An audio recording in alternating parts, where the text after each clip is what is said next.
He's Hugo Reyes from Taino chapter.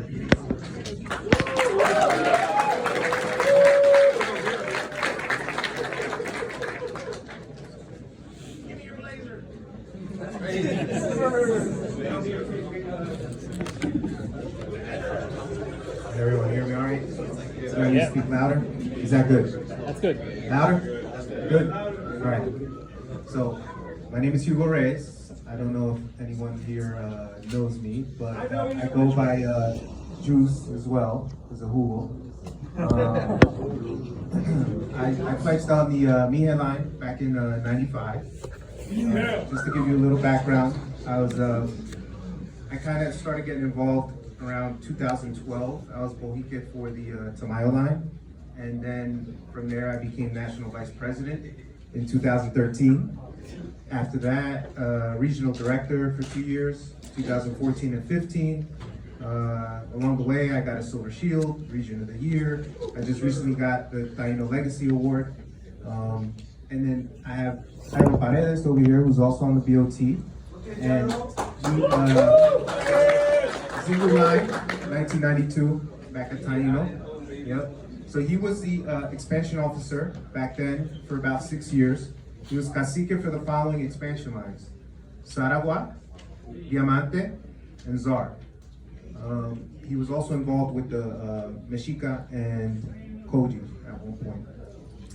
He created the retention position. He created the first LSU website. He also was Alberto Rivera Award winner and also Silver Shield. I appreciate him for giving me the ride up here. That's why I had to give him a shout out. Thank you. All right, so I'm going to discuss the Board of Trustees, and I hope you enjoy the presentation. So here's a historical snapshot of how we started, because I think many of you.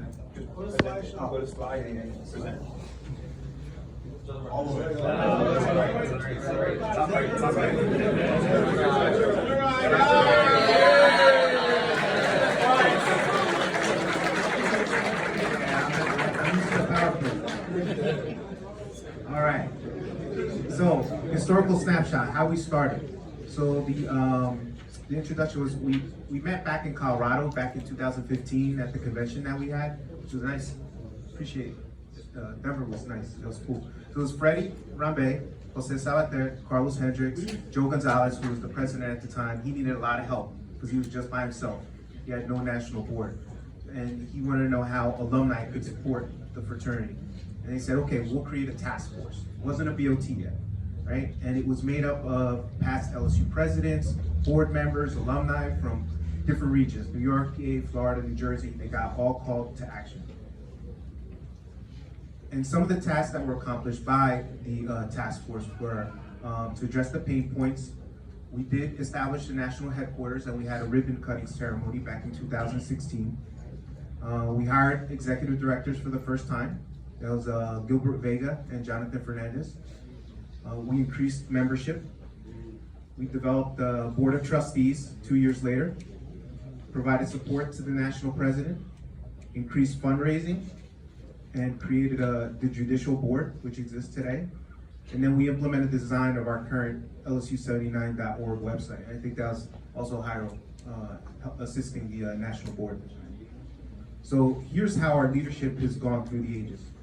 So we had Freddie as the first chair with John Padilla, and then you can see the flip-flops, right? Then Carlos came in as vice chair, Saab was vice chair when Carlos was chair, and you can see so on and so forth until you get to me, who's the current chair, and the current vice chair is John Santana.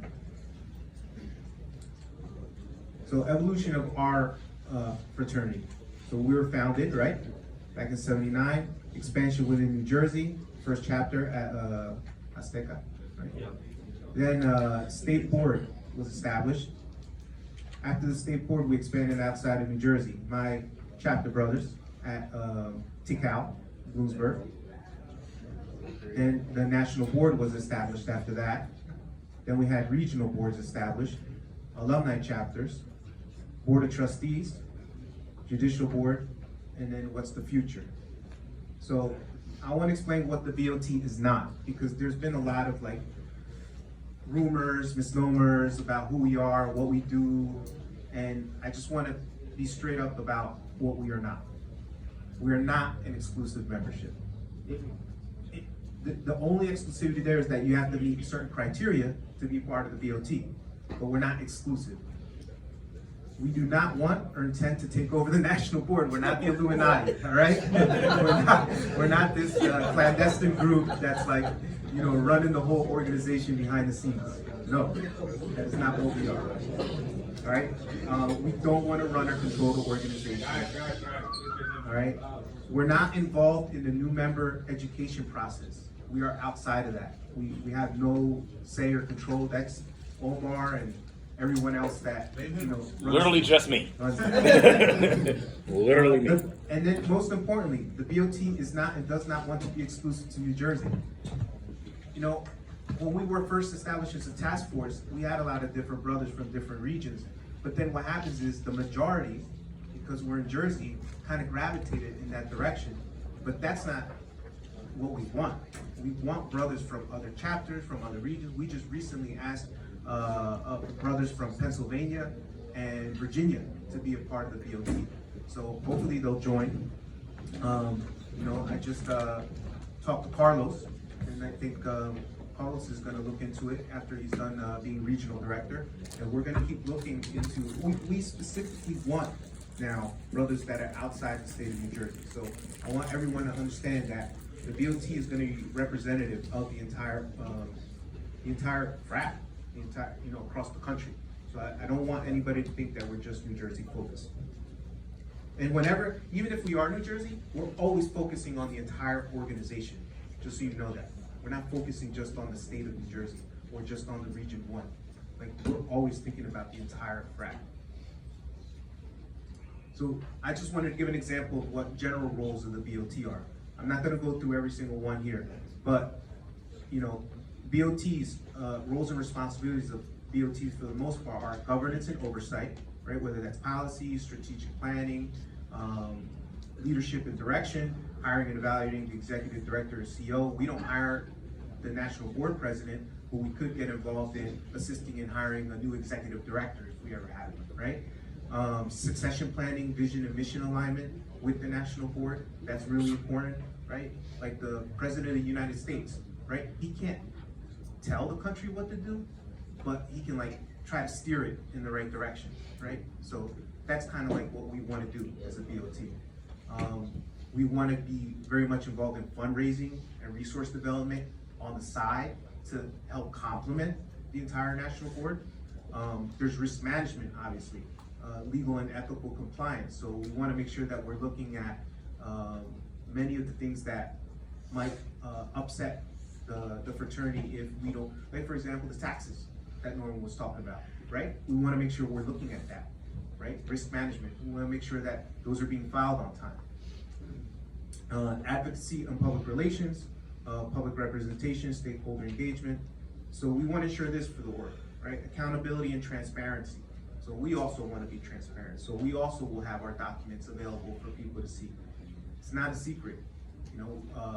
Our membership is what it is. You know, our documents are for anyone to look at and see. And then we'll try to communicate as much as we can going forward. I know that the BOT hasn't really been, hasn't communicated too much. We've had a few hiccups in the last few years, but we're on solid ground now, and I feel we can communicate a lot of what our goals are. So financial stability, that's a very, very important one. So budget approval and audits.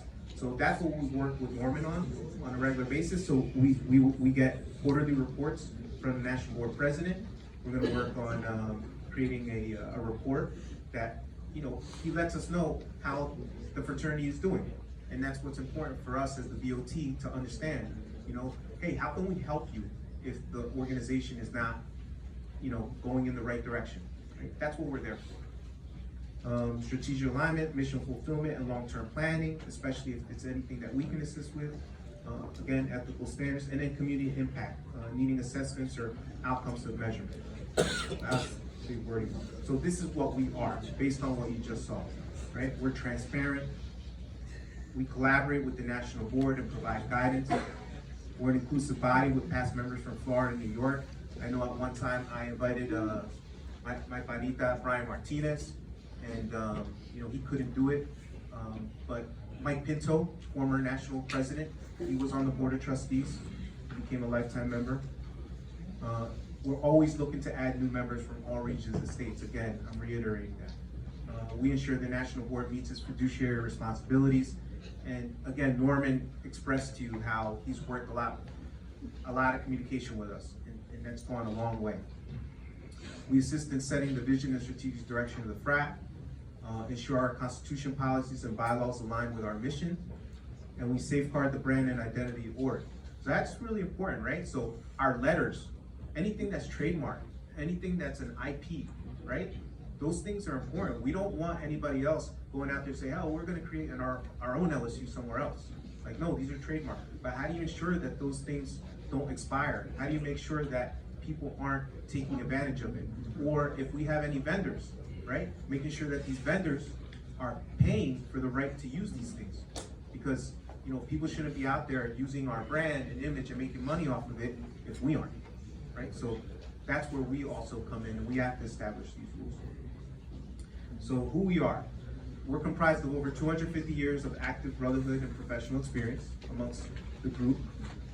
Former state, national board presidents, former regional directors, cacique mayores, expansion officers, Alberto Rivera Award, and 3 Silver Shield recipients. Over 60% of our current BOT have postgraduate degrees, whether that's MBA, MPA, MED, CPA. And we have entrepreneurs, nonprofit, finance, education, and health industry experience amongst the current BOT.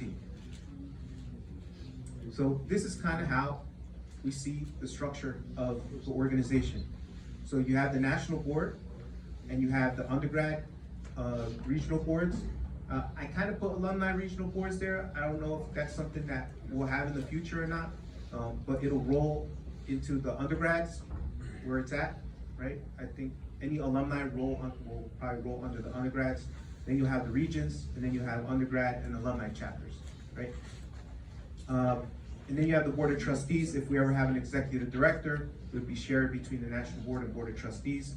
You have a separate judicial board, right? That's not affiliated with either of us, right? They're their own entity. Then you also have LSU affiliates. So you had some of these MUAs that get signed. The step and stroll teams, motorcycle clubs, running clubs. And then the foundation, which is completely separate, but we want to work with the foundation. We don't run the foundation at the moment, but we're going to work with the foundation, and we want to establish scholarships, endowments. We want to do things for the entire board. So I want you to know that that's really important for the board of trustees to get its hand around it and really do something big for the organization, for all the brothers in every region. Additional accomplishments. So those are the ones that we already had, but these are some of the things we've done recently. We formalized and structured the BOT. We created bylaws for the BOT. We created standard operating procedures for membership, budget reporting. We provide ongoing support with the website maintenance and restoration. I don't know if you remember when the website all of a sudden had like a Japanese,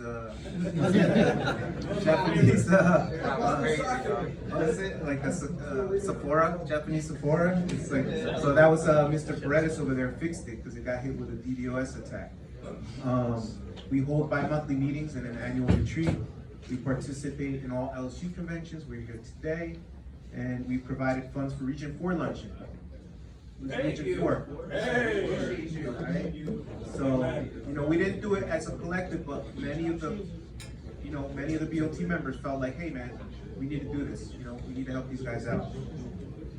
And then we have a Founding Father Declaration, and I'll have that available for you, and you can read it.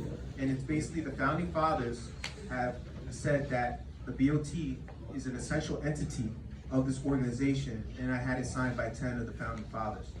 So I want to present that to you, and I want that for the record for the organization. Okay, this is my last slide. So what are our goals for the future?